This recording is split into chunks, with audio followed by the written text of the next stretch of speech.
Hey, Facebook! Waiting to see if there are any people out there joining us on Facebook Live on YourTango. Oh, I see people. Yay! Oh, that's kind of weird. That's like, what was that movie? The I See Dead People movie? Anyway, hi, I'm Arianna Jeret, and I'm one of the editors here at YourTango, and I'm here tonight to answer any questions you have about love, sex, relationships, divorce, kink, fetishes, bodily functions, I guess. Anything you want, not too much bodily functions, but I do have two boys, so, you know, you can if you want, I guess. And so let's see, I saw somebody named Eric, I see Olga, Christopher, Lena, Mike. Where am I from? I'm in Los Angeles. So that's one of the really fun things about all of the editors here. We're located, hey Marianne, we're located all over the country, really. And I'm in LA and coming to you live tonight. So first of all, the same way we did last week, I decided I'm going to stick, you know, with the kink and sex positive nature with the safe word of the night. So tonight's safe word. Hi, Matthew Stern. That's one of my first boyfriends. My keyword, the safe word for tonight is umbrella. Okay? So you can really ask me anything, but then I also, you know, like anybody else, I have my boundaries. So if something's crossing the line of my boundaries, I'll just, you know, umbrella, and we'll move on. So I thought, I wanted to start, first of all, I would love to hear your questions. I also want to put out there that as everything scrolls, I'm trying to pick up on questions as best that I can. And sometimes I miss some. So like I wrote down some of the ones from last week that there were like one or two that didn't get answered. And I thought I'd start by talking about something that somebody actually asked about at work this week, which was, Melissa says, hopefully a good program. I really hope it's a good program too. So, you know, Melissa, it would be great. Ask a question and that'll make it a really fantastic program. So I wanted to start with talking about autoerotic asphyxiation. I'm trying to enunciate that as well as I can. I just missed a bunch of questions. I missed a bunch of names. I can't say everybody's name, but I don't see questions. But okay, so what I wanted to bring up about that, because it was in the news a little bit again this week, there was, I don't really know, I don't want to say that it's actually what was going on as far as Chris Cornell's death. I don't want to make any kind of assumptions like that, but it was brought up in relation to that. And what I thought, oh yes, the dog is Ella. This is Ella. She's here. She'll be in and out trying to get me to play tug of war with her the whole time. I see a question about divorce, so I'll get to that. But I just wanted to say, somebody asked, well, you know, we should find out, we should put something out there about the safe ways to try that, to try erotic asphyxiation. I'm not going to say that word again because I stick on it. But that's kind of the point. You really can't do that without some really extreme risk. And that's one of the things I feel is really misunderstood about kink in general and the kink community is that, you know, one of the tenets is safe, sane, and consensual. And there are some people who do, you know, play with breath play and to a certain extent feel safe doing that or not. And I'm not judging anybody's choices about it. But when you get to a point, especially when it's alone, when people are doing that as a form of masturbation, you can't really safely monitor your own breath play. And unless you're going to have somebody there with some kind of a machine strapped up monitoring your oxygen intake and your blood pressure, you're putting yourself in danger. So just wanted to put that out there and just have that little reminder that, you know, it's not like people who explore BDSM and kink are just, you know, I mean, I hate the word whack job anyway, right? But people think, you know, they tend to think, and I actually just read the statistic for deaths from that are actually only about 160 per year. They used to think it was higher. So we're going to say no choking yourself to death and move on.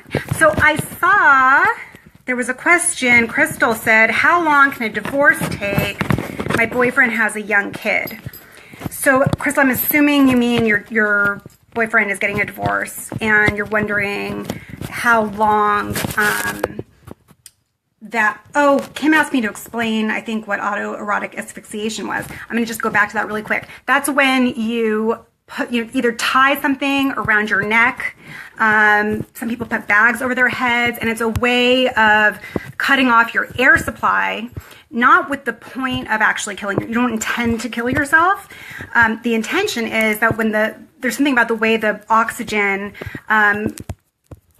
is affecting your brain, and it sends you on a high, basically. And people have said it's like having sex on ecstasy. And I'm not really a druggie either, but I'd probably rather do ecstasy because you can't really tell. Even if somebody doesn't die, you can cause brain damage. So basically that's what it was. But I'm going to go back now to Crystal. So the divorce. So, that's a really hard question to answer. Some divorce, first of all, depends on your state, what state you're in, because every state has its own laws as far as like a waiting period. They call it a cooling off period, which I find really condescending. I find a lot of, just for some background, I was a divorce mediator for 7 years. I'm a social worker, not an attorney. And when I'm talking about anything related to divorce, I'm not giving any therapeutic advice or legal information. I'm just sharing knowledge that I have. So each state has what they call a cooling off period, where they give people time to think about what they really want to do. So let's say in California, if you want to get a divorce, the wait period is 6 months from the day that the person who is called the respondent, not the person who filed for the divorce, but the other party, receives the divorce petition. Then there's 6 months. Even if you have everything agreed to and paperwork signed, you can't technically be divorced until that 6 month period is over, because California is like, well, we want you to really think about it and make sure you know what you're doing. Which, by the way, by the time anybody's gotten to that point, they do typically. So for your boyfriend in particular, you'd have to know what the waiting period is in your state. You can just Google that. But then it's a matter of, well, are they going to mediate their divorce? Are they going to work it out between the two of them? Are they going to get some help in the court? Maybe you have a courthouse that has some free help. If they're going to go the litigated route, the average in California right now, I was saying this last time, it's insane. It's 2 to 3 years right now that it's taking people from start to finish to get a divorce. I think it's insane. It really has to do with how crowded the courts are and how many months it takes to get scheduled on the judge's calendar. And then I think a lot of it has to do with how much money the attorneys think they can get out of you and how much time they want the divorce to go on. And they'll take a look at what your budget is and, see when your money's going to run out. And when you pretty much know when your money's going to run out, that's when your divorce will be final, which sucks. But, that's my cynical view, having worked in that world, of what goes on. So, the more your boyfriend and his wife are cooperating and just thinking about their kid and what's best and trying not to argue and fight for every little thing that each of them could possibly get, that it's going to go that much more quickly. But there's no way to know. It could be done the second the waiting period's over, or it could take years and years and years. I know people who were married for 1.5 years and the divorce took 3 years. It's crazy. So that is the unfortunate reality. Somebody said, seriously, I can't focus. You're making noises holding the phone with your hand. So I hope that you get to be able to focus a little bit better. How do I break it to my man that I like BDSM? Well, I think, hopefully you guys have established communication and already talk about what was good and not good in general in your relationship and in the bedroom. And, it's a weird thing with guys. I was thinking about this. I probably am shaking my phone. I'm going to try to stop doing that. But it's a weird thing with guys because I find that men kind of put women in a bit of a bind in this situation. because last week I was kind of more of I was thinking like, what guy doesn't like it when you talk to him about sexy stuff? So if you're going to tell him like, hey, I have this fantasy and I've been thinking I really want you to, tie me up, and, I want you to happened to see this, porn clip and it got me really hot, and let's watch it together so you can see what I want us to try. On the one hand, I think that does serve as a turn on to most guys, but I was thinking about it more, and I also think there's this really complex other side of it, where as much as guys, I know I'm generalizing a little bit, so this is most guys, not all men, but all men. Most guys get kind of torn where they're like, wow, that gets me really hot, but why is she thinking about that stuff? And is she a slut? And has she done that with other men? And is she nasty? And does she want kinkier things than I do? And I think guys can get a little bit, I think women get put in a really tough position. So I feel like before you bring it up to your partner, it's really important to do some thinking with yourself about how important it is to you and what aspects of it you want to try. And then also, I think that's a good check of what kind of trust level do you have with your partner, and how much respect do you have for each other? Because the truth is, if he reacts in that way where he thinks, wow, I think she's kind of a slut and that's not what I thought of her, then that's probably not who you want to be with in the long run anyway. And I know that's always easier to say than to feel when it's, your situation, because you can, guy can be treating you like crap. And if you're really in love with him, it gets easier and easier over time to overlook that, unfortunately, sometimes. But I think once you feel really secure, then if you bring it up in the light of fun and exploration, then that's the way to go. But then I think you also have to be prepared to respect his interest or lack of interest, because if he doesn't want to try that, or, plenty of guys prefer to be the submissive. And maybe he's like, oh yeah, I like the idea of being tied up too. And you're like, but no, I wanted you to tie me up. And he's like, no, I wanted you to tie me up. Then you get to decide, well, will we try both? Maybe we're both switches. Maybe we're not. And then you can see how it feels. And if you start out with the mindset of, hey, we're going to just see how this goes and we're going to just have fun. And if it doesn't work, we'll laugh, but we're not going to judge each other or be rude to each other, and treat each other with the respect we want to have every day, then, I don't see how there's really anything that you can lose, because all you're going to do is either figure out you're in the wrong relationship and leave so you can find the right one, or you're just going to make this relationship that much better because you'll trust each other that much more and have that much more fun and, get to have all these new experiences and adventures that you wouldn't have been having. So that is my answer about that. Do I think Robin Williams was the same thing? I never heard a story about potentially Robin Williams having died from, why am I going to have to say the word again? Maybe that'll be the safe word next time. It's erotic asphyxiation.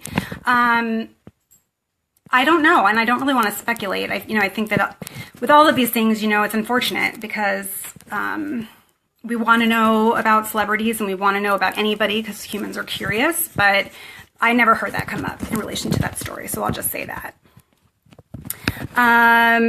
Matthew Stern says, 1.5 years and not even a separation agreement yet. I'm sorry, Matt. I know, and I haven't called you back about that. I'm sorry. I'm kind of a sucky friend right now, but I have a lot of stuff going on. Okay, so let's see. Callie is 6 months. I'm right.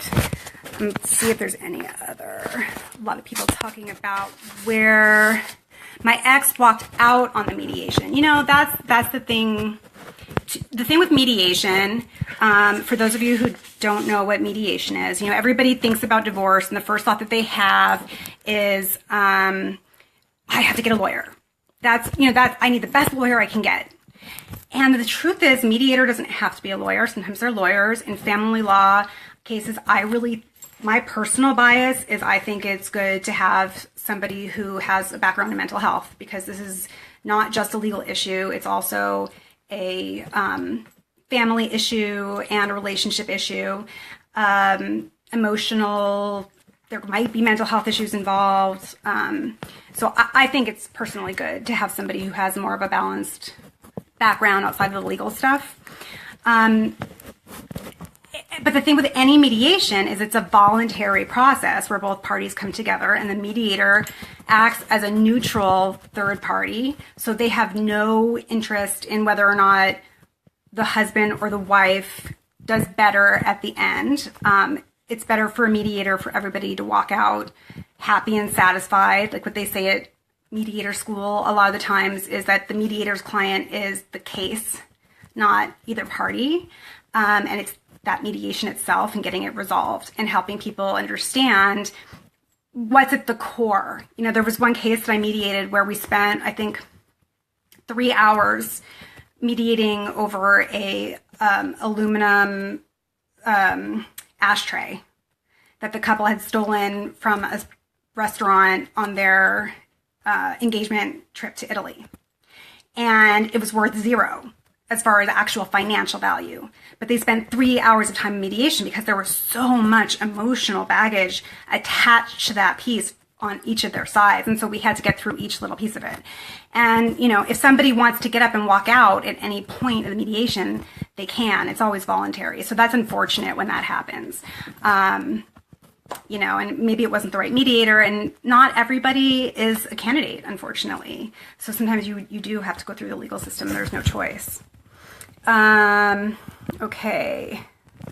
Let's see. I'm going to look through the other questions. People are talking about different amounts of time. What's the hurry? You know, I think the reason that somebody else said, I just got out of a marriage and I need some advice. So Jesse, I don't know if you go into that further down here, but I would need to know more about what you need the advice on. Let's see. Charles says, I'm dating my ex-wife for 18 years. Everything was great. Lived together. Then we got married. It all went downhill. 2 years after we got a divorce, she changed as soon as we said, I do. And that, you know, that's really unfortunate. Charles, I'm sorry that happened. And I don't, you know, you hear about that thing a lot, right? And I feel so torn myself personally. I was married for almost 10 years and I've been divorced for 5. And my parents have an amazing, amazing, amazing marriage. They've been married for almost 50 years and still madly in love with each other, have a great relationship, great friendship. Both of their sets of parents were like that. I think that marriage can be a beautiful, beautiful thing. I also think that marriage is really hard. And I think that a lot of people just like psychologically, when they know that there's that paperwork that's kind of like locking them together, for some people, it's just sets something off. It's not natural to their makeup as people. And you know, there's a lot of conversation out there, a lot of studies going on these days about whether or not monogamy is and polyamory are on a spectrum, you know, and so we think of it more like we think of sexual orientation now, where it's not so black and white that you're either monogamous or you're polyamorous, and different people have different feelings about that. And so it's tough because people have jealousy, and you have the dreams that you grew up with of marriage. And I think we're in a really kind of a funky place as a society right now around love, and also with how long we're all living, and it's a lot of time to be committed to one person. So I'm sorry that it happened, Charles. But what I will say is that having spent as much time as I did working with divorced couples, first of all, there's usually one person who walks into the divorce process much happier about it than the other. Usually somebody wanted it really bad and somebody really didn't want it. And that could be the man or the woman. I mean, honestly, most often the woman wanted it, because 75% of the time it's the woman who asks for a divorce. And which, kind of like a backside note to the women out there, that's one of the reasons why it's so important. It's important for everybody to make their decision about who to marry for the right reason. But women, pretty much if you get married, the only way you're getting a divorce is if you want the divorce. Because guys, it seems to me like guys are just happier to kind of sit in the marriage and not have to shake things up financially or shake up the household, and they'll go out and they'll have an affair, they'll do whatever they need to do, but they don't really want to get a divorce. And I don't mean that to be like, oh, guys are so, they're just assholes and they're just willing to just go, have sex with other women. I mean, it's also because they feel a lot of guilt. They don't want to abandon their family. They don't want to abandon their wife. They feel like they made a commitment to this woman. I think that it's not only because guys don't want divorces that they don't ask as often. I think men feel a lot more guilt about asking than women do. So my point was, even when the couple comes in and one person really didn't want the divorce and one person did, once the process is over, I have yet to see anybody who wasn't ultimately really happy to be out of the marriage. If there's even one person who wanted it, that wasn't a strong, healthy marriage. Even if you were really in love and you wanted to stay with them, it wasn't a healthy marriage that you were in. So people are always better off on the other side. I'm sorry it was after 20 years, but that's what happens. Let's see. Tony says, is it safe to swallow her juice? So I'm thinking you mean, I don't know if you're talking about like when a woman's squirting, if it's safe to swallow what comes out of her, or if you're talking about her urine or her saliva. I mean, I don't really know what you mean by juice. And I don't know if this was like a jokey question or a real question, but, I mean, as long as, you guys have been tested, and why not? So if you want to ask some more questions about that, go ahead, but I'm not really sure beyond that. Let's say, please just say to get over it, over your fear. But I'm not going to say that to anybody, because here's the thing. Yes, on the juices. Yeah, I think it's probably true, Paul. I don't know what that question was about. I don't think people just need to get over their fear about their divorce, because it's really fucking scary. It really shakes up your whole life. And as somebody who has gone through it and has gone through the other side, and who does know that I was so much better off once I went through it, and if I went back to my old self, I would be like, get over it. Get over your fear and just do it right now. For sure. But at the same time, I know that I wasn't ready until I was ready. And I don't think anybody is. And I think it was really hard for me when I was still married and knew that I was unhappy and knew that there were major problems and that I probably should get out. But it was scary for legitimate reasons. And until you've been on the other side yourself, not like, oh, I've been divorced, so I can already tell you to just get over it and move on. No, until you yourself have been to the other side of it for you, you cannot stop being scared, because it's just scary. So I would never say that to anybody. I would say, go for it and you won't be sorry. But I think everybody needs to do what they need to do in their own time. Leah says, mediation works well if both parties are semi-reasonable. Yes, and even if you have a party who's not, there's one mediator who I absolutely love. Everybody should follow this man to the ends of the earth. His name's Bill Eddy. He's a mediator in San Diego, California, who's he's both an attorney and a social worker. And he has a bunch of amazing, amazing books out there that anybody who's going through a high conflict divorce should absolutely. I have zero kickbacks. I get nothing from Bill for any of that. I just think his stuff is so outstanding. And he talks about how one partner is reasonable and one is not reasonable. That's what it is. There's the high conflict partner, and then there's the partner who's reasonable, right? So sometimes when you have a high conflict situation and you have one person who's a narcissist, or whatever it is that they are, just using narcissist because everybody knows that term right now. But there are ways a mediator can specifically negotiate around that kind of a personality type. But they need to know what they're doing, or they're going to really screw you both over, to be honest. So if that's what your situation's like, and you know that your soon-to-be ex-spouse is not reasonable, then you better make sure that your mediator knows what they're doing with somebody like that. And your attorney too, frankly, because if you don't go to mediation and your attorney doesn't get how to deal with that kind of person, they're going to be trying to get you to, to settle and to negotiate and to do all kinds of things that are not going to necessarily work out well for you. So that's my thoughts on that. Janet asked, what is this conversation about? It's about anything you want it to be about, Janet. So ask me some questions. Let's see. It's about that word I can't pronounce. I know. Well, asphyxiation. Fine. Not getting married. I didn't ask for the divorce, but I was a petitioner because he was too lazy to do it. So those stats may not reflect that more women want to end their marriages. Right. No, I don't know that it's that they want to. It's just that that's what happens. So whatever you want to make of that, that's what happens. It's not all men doing it. Women cheat as well. Of course, because who are they cheating with? I miss my girlfriend. I'm sorry, Charles, that you miss your girlfriend. I really am. And that your wife was not nice. Okay, let's see. Dessa has a question. I'm dating someone for almost 2 years now, on and off. We have great chemistry and compatibility. He's in military, so we both think this is temporary. We broke up 3 times and got back together 3 times. We're still, oops, trying to read your comment.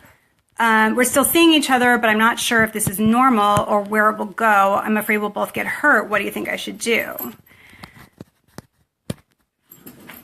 Well, I don't know. The one thing I don't know, Dessa, is why you broke up each of those times. So this is where, I think it has to do with the reasons. Is the reason that the military affects it because he gets, oh my God, I apologize to everybody in the military right now because I'm blanking on the word. My brother is in the Army, so oops. But he gets, sent to, oh my God, somebody write it in there and keep me from feeling lame, but I do know the words. Is it because he's not around all the time? You don't know what's going to happen, what the status is going to be? Is that why you keep breaking up? Is it when he gets shipped off somewhere? Or is it more of the same, hey, like this happens all the time where somebody just can't decide what they want.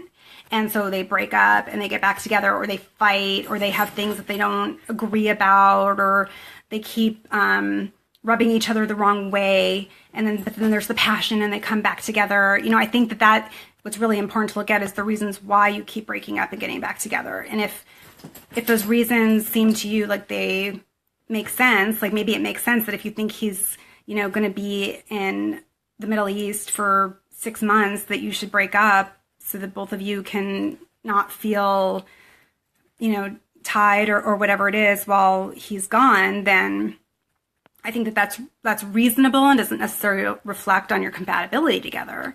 But if it's that, you keep getting in these little petty fights all the time and you can't agree about anything and you don't share any interests and you don't have the same sense of humor, but then you just both get, lonely and miss each other, then, that might be one that you don't want to get back together with, because that sounds like one of those patterns that can just go on and on and on and on for years. And I've been in those patterns and they kind of suck. So I think that's what matters, is really look at why you keep breaking up. Let's see. Then Melissa says, my divorce blindsided me.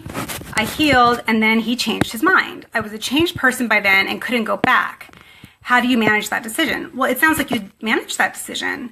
If you were healed and he changed his mind, you were healed. So you don't owe him anything, and I think even if, some people might say, you didn't say that you have kids together, but some people say, well, we have kids together, so maybe we should get back together. But I think that can even be worse for them, because if you divorced, if you went through the whole process of a divorce and you went through the whole healing process and your kids watched all of that happening between their parents, and then you guys get back together again, the kids could be super confused.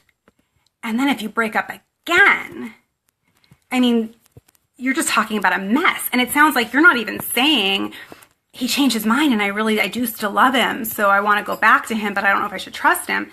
That would even be one thing where I'd be like, well, maybe take it slow and don't tell the kids until you know for sure. But if it's just what he wants, then too bad, frankly. And I would say that if it was the, if the roles were reversed and this was a man saying she wants, sorry, done, moved on, papers are filed. I'm proud of you too, Melissa, like Doris. Let's see, I've been with this woman for 10 years. At around year 6, we had some split ups, and she went and fucked some guy that she met in a bar through the next 4 years. She has repeated this act following, sorry, I had to open your comment, following a fight, then split up. But would come back with, I'm sorry, I'd never do it again. I saw the hurt I caused. I love her, but I can't seem to let it go. I'm mad and hurt. I don't look at her the same. How can I get over it? Or is it just over? She says she's sorry, but how can you be sorry for something you keep doing? Well, I think you're asking a really good question, Josh. If I'm trying to tell, I'm looking at your question again. I mean, she stayed with this guy for 4 years. And that she kept, it's not like, she went out one night and had this random hookup with this guy and then told you about it and then apologized and then, you guys were great and then maybe 3 years later you had another fight. And I mean, that sounds like something to me right there. That's kind of the way I look at it. If you want to try to step back to that conversation about the monogamy spectrum, I don't think of polyamory as like an excuse for cheating, but I do look at it as, some people don't do well with commitment, and that might just be their makeup. And you may or may not be okay with that. So what if the two of you had a conversation, because there's two different things there's a few different things that hurt about the part of somebody cheating, right? There's the part of the betrayal and the breaking up the trust and the fact that obviously it's a form of a lie. And the life went on for 4 years. That's pretty intense, and then you could think to yourself, well, if we had an open relationship, would I be okay with that? Is that something that I want or not? But also, I think I would have a hard time trusting somebody who did that for 4 years too. So that's totally personal for you, whether or not but I do think you need to make a choice about whether or not you can forgive her and move on or not. Because if you stay with her and say, okay, I'm going to forgive you and move on and we're going to stay together, but you don't really forgive her and you're really angry with her and you're resentful all the time, that's not fair on your part either. Because you also have to be, acting with integrity in your relationship, and you need to be honest with yourself. And so if you choose to stay with her, not having forgiven her and being angry, you need to make sure both of you are aware that that's still the case and that you're either going to, work through it, or that she needs to know you're going to be kind of pissy, or, whatever it is. And I would also really have a very firm boundary for what happens if it happens again. You're either going to have to be okay with an open relationship, and it can be don't ask, don't tell, or it could be open, or you're going to both agree that this is now a committed relationship. And if that trust is broken one more time, you're done. So that would be my thoughts about it. Let's keep going. Paul, you're tired. I'm tired too, but I'm excited to be with you guys. So that's giving me energy. It's not all men. We went over. I know it's not all men who cheat. I am not saying that. Let's see. Deployed. Thank you. Like 50 people said deployed. And then somebody followed up with PTSD. And I think that's a good follow-up, because maybe it's a little bit of my own PTSD from my divorce that blocked me from that word for a little while. Let's see. Okay. Caitlin says, so excited that somebody said deployed. I knew that was the word. I just couldn't think of it. I'm an editor. I do this for a living. Think of words. Okay. Let's see. Caitlin says, I've been seeing this guy for a few weeks. He told me in the past he had a bad divorce that ended in him being homeless. And now he has told me he doesn't really he doesn't see himself being faithful to me, but he really likes me. We're both extremely driven people with our careers, so he doesn't want us to sacrifice in order to get where we're going. So my question is, do I keep seeing him or give him time? Well, give him time for what? Would be my question. Because, like, I think it would be really easy to stand outside and read this question from Caitlin and say something wrong with the dude who ended up homeless. But honestly, divorce is financially brutal. Seriously brutal. It's a major problem with our system. The average cost of a divorce in California, along with that 2 to 3 year wait, is $95,000. Average cost of a divorce, which is $47,500 per person. It's insane. It's hard to find an attorney, at least in this area, who will take a retainer of less than $10,000, just to start off. So the fact that somebody ended up homeless at the end of a divorce, to me, that's not a deal breaker right off the bat. And if you're saying that he's driven and he's working on building his career back and all of that, then, I mean, assuming he's not homeless anymore, because you said it, and I don't know, for some reason it feels like he's not anymore, but I don't know if that's the case or not. But it sounds like he's trying to rebuild himself, and you know, it takes a long time to heal. And I think it's fairly common among people who've been divorced to not be sure what level of commitment they're going to want again, because it's not so much the feeling about love, it's really the feeling about just that what the reality of that legal tie to each other ends up meaning and how it ends up playing out, which is so intense. And you know, it's like, I always think about how, I don't know if anybody else who's watching has ever leased a car, but I've leased plenty of cars. And when you sit there in the dealership, you have to sit there for like 2 hours or something reading over paperwork. You read your contract. They send you to somebody's special office. It's just to read through your contract so you understand everything that you're signing, right? But when you go to get your marriage license, they hand it to you and you take a picture and you leave. And the California Family Law Code, I wish I had it right here. The family law code in every state, it's huge. It's huge. I mean, people go to law school and then you still have to study to become an expert in family law specifically. And it's just, there's so much that is involved in the legal institution of marriage that people don't even know until they get divorced. And so, you know, Caitlin, I wouldn't see his lack of interest in, I wouldn't see his financial situation or his lack of interest as necessarily negatives against him. Although, again, you're a free person. You don't have to deal with those issues. You can go find somebody who hasn't been through a divorce. There's, you know, always positives and negatives with what people have been through in their life. And I think that the important thing is, you know, rather than where are you going, is how are things going right now? You know, how is he treating you? How do you feel when you're with him? Do you have a good time? Is he respectful? Is he fun? Is he making you happy? Is he adding to your life? Is he a benefit added to your life? You know, if so, I wish all of us, including myself, I mean, for sure, including myself so bad, could stop worrying about where things are going and just look at like, well, how is this right now?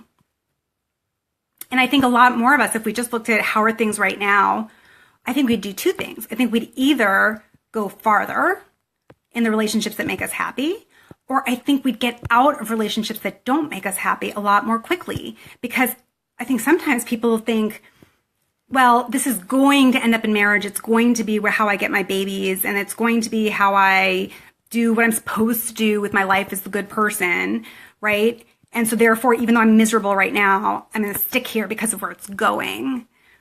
And, you know, the flip side is I'm so happy with this person right now. I love this person. This person is everything I want, and I'm being treated every way that I want, and I'm treating them every way I want to treat somebody, but I just don't know if he's ever going to marry me or she's ever going to settle down.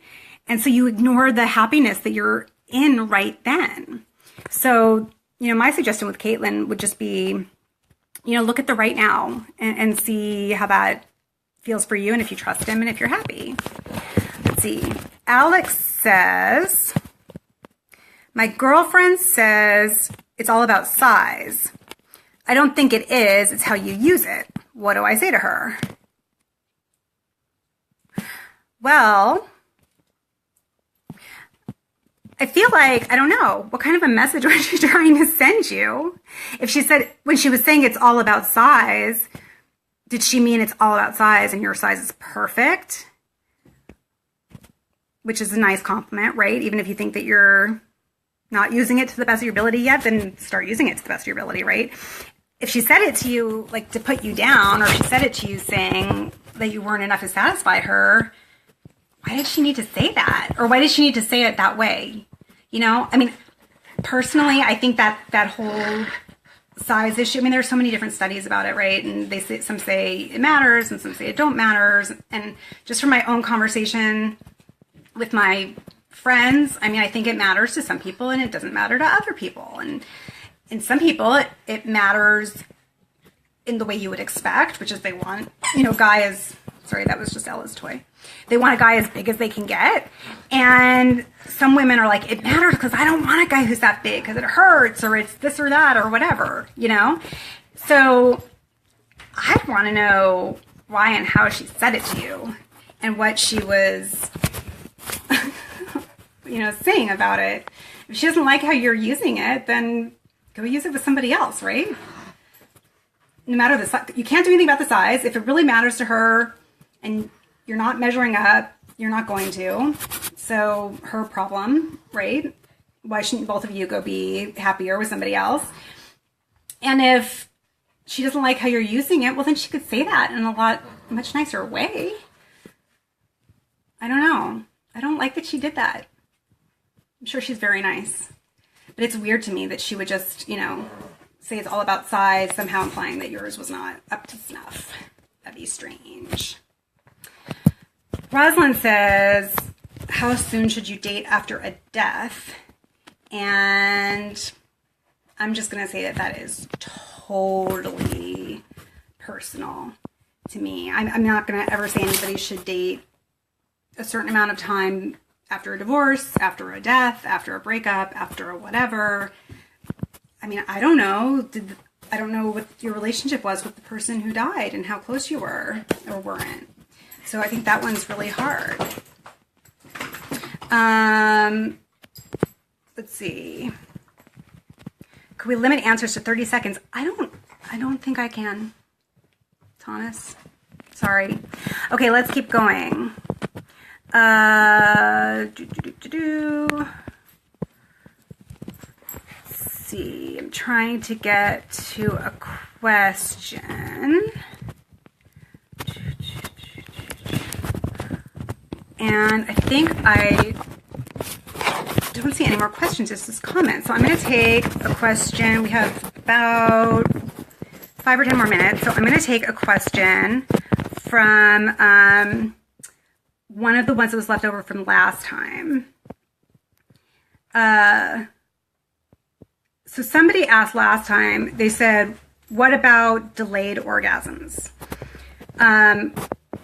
Which also, so I'm thinking, because that could mean so many different things. So I don't know if the question for that specific person was relating to edging, which is where, it's sort of a practice where you try to hold off from orgasming as long as you possibly can, or even when you get, like to the point where you feel like you're about to orgasm, that you purposefully restrain yourself and hold it back in. And it can be a form of a tantric sex practice where you're trying to extend and prolong the spiritual connection with each other.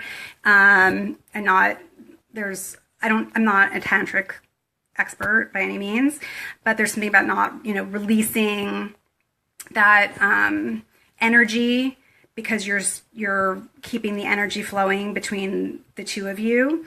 during the time.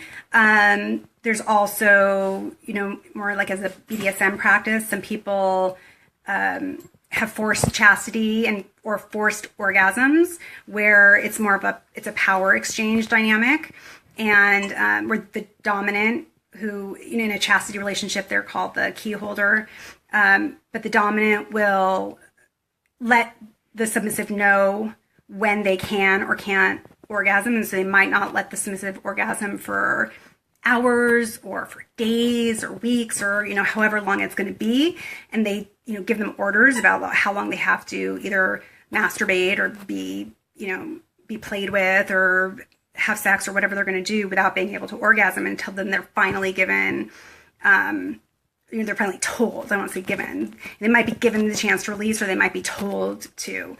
And it's all just another form of play, of that, you know, if you just think about any form of pressure, you know, that you're just letting it build up and build up and build up. And so it's that much more powerful than not. I mean, it's kind of like, you know, if you needed to go to the bathroom for a really, really long time and you had to hold it and hold it and hold it and hold it, then it's kind of like that, oh my God, like when you finally can, as opposed to like just your typical trip to the bathroom. There's somebody in the hallway that Ella doesn't want to have in the hallway right now. We're trying to deal with this with her, but she is not taking well to the training. Ella! She might just really not like the idea of having to delay orgasm, but it can be lots of fun for people. So let's see if there was anything else that I missed there.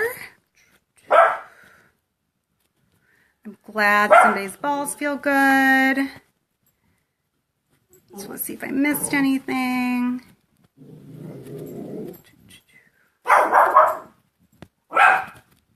Okay, and then let me see. There was one other question. Let me see. I'm trying to get something that's not too similar to what we already had. Oh, Josh answered, and I'm glad. Let's see. You're right. I feel betrayed. She says, I love you, and I think my back teeth are going to shatter. I tell her, when you got the time in like we do, you don't just have a split up and then just run and jump in. And jump in bed with somebody else. That ain't love. And am I wrong?